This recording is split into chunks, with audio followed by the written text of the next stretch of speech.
नहमदुहु व नुसल्ली व नुसल्लिमु अला रसूलिहिल करीम अम्मा बाद अऊज़ु बिल्लाहि मिनश शैतानिर रजीम बिस्मिल्लाहिर रहमानिर रहीम व इज़ा क़ील लहुत्तक़िल्लाह अख़ज़तहुल इज़्ज़तु बिल इस्मि फ़हस्बुहु जहन्नम व लबिअसल मिहाद। सदक़ल्लाहुल अज़ीम। अस्सलातु वस्सलामु अलैका या सय्यदी या रसूलल्लाह व अला आलिका व अस्हाबिका या सय्यदी या हबीबल्लाह। हम्दो सलात के बाद इंसान के पास जो रूहानी बीमारियां होती हैं जो उसके दिल को मरीज़ बना देती हैं, बातिन को मुर्दा कर देती हैं, और उसकी वो ज़िंदगी जो अल्लाह तबारक व तआला के साथ होती है और वो ज़िंदगी जो दीन के साथ वाबस्ता होती है, वो ज़िंदगी को कमज़ोर कर देती है। उन बीमारियों में से एक बड़ी बीमारी है हक़ को कबूल न करना। हक़ की ख़बर हो जाना, हक़ के बारे में शऊर हासिल हो जाना, हक़ के बारे में पूरी ख़बर नसीब हो जाना, पर हक़ को कबूल ना करना।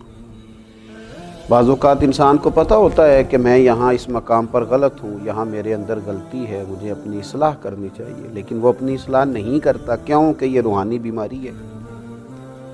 वो उस रूहानी मर्ज़ का शिकार हो चुका है कि वो अपने हक़ में भी इस बात को तस्लीम करने को तैयार नहीं है कि यहाँ मैं कमज़ोर हूँ और ये जो मुझे समझाया जा रहा है, ये जो मुझे कहा जा रहा है, ये जो मुझे नसीहत की जा रही है, ये जो मेरी तरबियत की जा रही है, इसकी मुझे ज़रूरत है। कुरान मजीद इरशाद फरमाता है वइज़ा क़ील लहुत्तक़िल्लाह अख़ज़तहुल इज़्ज़तु बिल इस्म। फरमाया जब उनसे कहा जाए अल्लाह तबारक व तआला से डर, तो उसका वक़ार मज़ीद गुनाह पर उसे उकसाता है। मुझे ही कह दिया है। वो अपनी इज्जत को पकड़ लेता है कि मेरी इज्जत पर हाथ डाला है, मुझे कहा है अल्लाह से डर। रब फरमाता है फ़हस्बुहु जहन्नम। ऐसे शख्स के लिए जहन्नुम काफ़ी है। व लबिअसल मिहाद, और वो बहुत बुरा ठिकाना है। उसे कहा जा रहा है अल्लाह से डर, और उसकी ये हालत हो गई है कि उसका वक़ार उसे, उसकी इज्जत उसे मज़ीद गुनाह पर उकसाती है कि अच्छा मुझे कहा है तो अब मैं और करूँगा। कबूलियत हक़ के मामले में जो इंसानी रवैये हैं, एक रवैया तो उन लोगों का है कि जिनके पास हक़ आता है, उन्हें समझ आ जाती है कि मैं ये बात दुरुस्त है, मुझे इसे कबूल कर लेनी चाहिए, लेकिन वो अपनी नाहक़ बात को हक़ बनाना शुरू कर देते, हक़ के मुकाबले में खड़ा होना शुरू हो जाते। वो हक़ के मुकाबले में दलाइल देने शुरू कर देते हैं। वो नई से नई दास्तान सराई करते हैं, नई से नई बातों का नया से नया मतलब निकालते हैं। हक़ को कबूल करने को तैयार नहीं होते। आप देखिए अहले यहूद का ये तरीका रहा। कुरान मजीद कहता है महबूब यारिफूनहु कमा यारिफूना अबनाअहुम। ये तो आपको इस तरह जानते हैं यहूद के उलमा जिस तरह इंसान अपने बेटे को जानता है, लेकिन क्या करते हैं? हक़ को बातिल से मिला देते हैं, बातिल को हक़ से मिला देते हैं, हक़ को छुपा देते हैं। अल्लाह ने कहा वला तलबिसुल हक़्क़ बिल बातिली व तक़्तुमुल हक़्क़ व अंतुम तअलमून।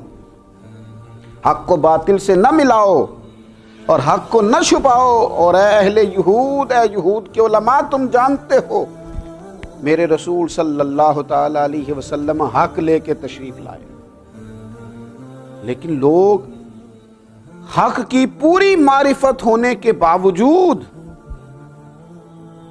उन्होंने हक़ को झुटलाया माअज़ल्लाह। और एक दूसरा तबका होता है जो हक़ को मान तो जाता है कि ये हक़ है, उन्हें समझ आ जाती है, लेकिन वो कहते हैं अभी टाइम नहीं है, अभी हालात नहीं हैं, अभी मैं कैसे साथ चलूँगा, और अगर चलूँगा तो फिर क्या बनेगा।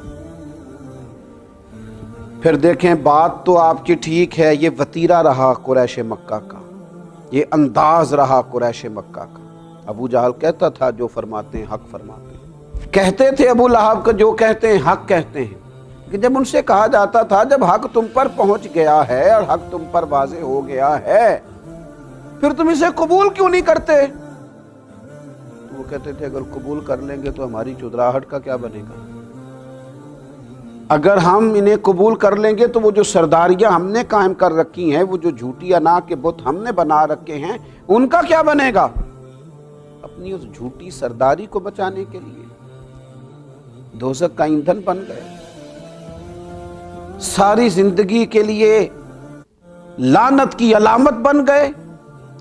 تاریخ میں مثال بن گئے ان لوگوں کی کہ جن کے پاس حق پوری طرح آیا، اور مقدر سکندر کا دیکھو پیاسے چلے جا رہے ہیں کنارے کنارے، رحمت کا دریا بہہ رہا تھا، تشنا رہ گئے، پیاسے رہ گئے۔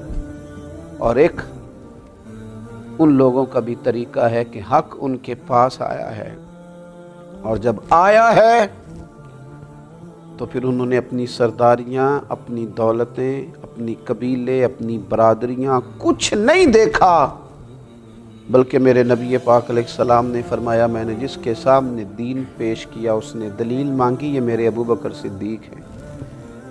میں نے ان کے سامنے دین پیش کیا ہے، دلیل ہی نہیں مانگی، فوراً ہی کلمہ پڑھ کے مسلمان ہو گئے۔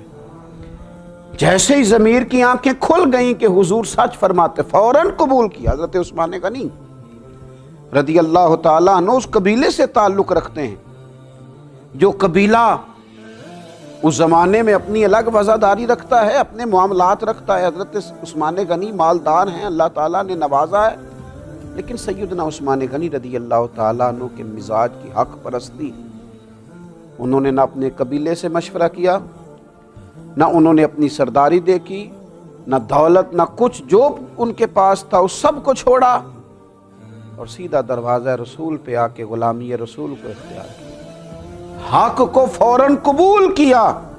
یہ اہل حق کا وتیرہ ہے کہ جب ان تک حق آئے پھر کوئی خول بھی ان کے پاس ہو وہ اسے کھول دیتے ہیں، نہ برادری کا بت سامنے آتا ہے، نہ دولت کا بت سامنے آتا ہے، نہ علم کا بت سامنے آتا ہے۔ انہوں نے فوراً ساری چیزوں کو چھوڑا اور کلمہ پڑھا اور مسلمان ہو گئے۔ پھر اللہ نے انہیں اعزاز بھی دیا۔ پھر میرے محبوب پاک نے اپنی 2 شہزادیوں کا نکاح یکے بعد دیگرے ان کے ساتھ کیا۔ پھر نور کی سرکار سے پایا دوشالہ نور کا، ہو مبارک تم کو ذوالنورین جوڑا نور کا۔ دیکھیے نا، حضرت عبداللہ ابن سلام رضی اللہ تعالیٰ عنہ یہودیوں کے بڑے عالم ہیں، شاگرد رکھتے ہیں، حلقہ احباب رکھتے ہیں، لیکن جب وہ نبی پاک صلی اللہ تعالیٰ علیہ وسلم کی زیارت کے لیے آتے ہیں، چہرہ نور دیکھتے ہیں، چند کلمات سنتے ہیں، حق ان پر واضح ہو جاتا ہے، تو پھر انہوں نے سارا کچھ چھوڑا ہے اور رسول پاک کا کلمہ پڑھا ہے۔ اپنی زندگی جھوٹی تسلیوں میں نہ گزاریں، حق کو قبول نہ کرنا یہ روحانی مرض ہے۔ حق پرست بنیں، گروہ پرست نہ بنیں۔ اپنی زندگی کے اندر حق جب مل جائے، جب سمجھ آ جائے کہ فلاں چیز ٹھیک ہے، پھر اسے قبول کریں۔ اگر ہم غلطی پہ ہوں، ہمارے اندر کوئی کمزوری بھی ہو، کوئی کوتاہی بھی ہو، تو پھر بھی قبول حق کا رویہ اور قبول حق کا مزاج پیدا کریں۔ حضرت عمر فاروق رضی اللہ تعالیٰ عنہ ایک مسئلہ بیان کرتے ہیں، ایک خاتون اٹھ جاتی ہے، وہ کہتی ہے جناب عمر سے کہ آپ نے یہ مسئلہ اس طرح بیان کیا ہے، قرآن پاک نے تو ہمیں اس طرح کر کے اس کی اجازت دی ہے۔ تو دیکھیے نا حضرت فاروق کا حوصلہ، دیکھیے نا حق قبول کرنے کا حوصلہ، وہ سیدنا فاروق اعظم جن کی زبان پر اللہ نے حق جاری کیا ہے۔ دیکھیے ہماری تعلیم کے لیے صحابہ کرام کیسے کیسے انمول موتی جاری کرتے ہیں۔ جب اس خاتون نے کہا حضرت عمر سے کہ آپ یہ فرما رہے ہیں، کتاب و سنت تو یہ درس دیتی ہے، تو جناب عمر کا حق قبول کرنے کا حوصلہ، اتنا بڑا آدمی، اتنا بڑا آدمی، شیطان جس کو دیکھ کے رستہ بدل جائے، رسول پاک علیہ السلام جس سے پیار کرے، امت جس کا نام لے لے کے جیے، وہ عمر حق قبول کرتے ہیں تو اعلان کس طرح کرتے ہیں؟ فرماتے ہیں لوگوں سنو، ایک عورت نے ٹھیک کہا ہے اور ایک مرد نے خطا کی، اس مسئلے میں یہ خاتون حق پہ ہے، میں اس حق کو قبول کرتا ہوں، اپنی رائے سے رجوع کرتا ہوں۔ اللہ کرے یہ نصیب ہو جائے، اللہ کرے اس کی توفیق حاصل ہو جائے، اللہ کرے یہ چلن ہمارے درمیان عام ہو جائے۔ تو جب حق ملے اسے قبول نہ کرنا یہ روحانی مرض ہے، اور حق ملے تو اسے قبول کر لینا یہ خدا کا فضل ہے، یہ اس کی رحمت ہے۔ اللہ قبولیت حق کا جذبہ نصیب فرمائے۔ وما علینا الا البلاغ۔